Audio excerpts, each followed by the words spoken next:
If your Google Play Store is not opening, crashing, or showing errors inside LDPlayer, don't worry. This is usually caused by cache issues, account sync problems, or outdated system files.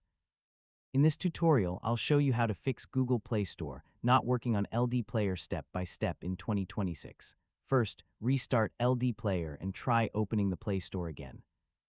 A simple restart can often fix temporary loading glitches. Next, check your internet connection inside LDPlayer. Open a browser in the emulator and confirm that websites are loading properly.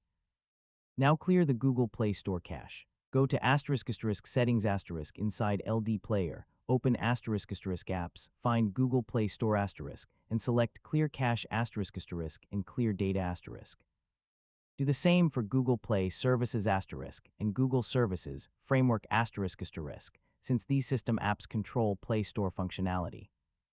After that, force stop the Play Store and reopen it to refresh the connection. If the problem continues, remove your Google account from LDPlayer and add it again. This helps fix sync-related errors. Next, make sure your emulator is updated to the latest version.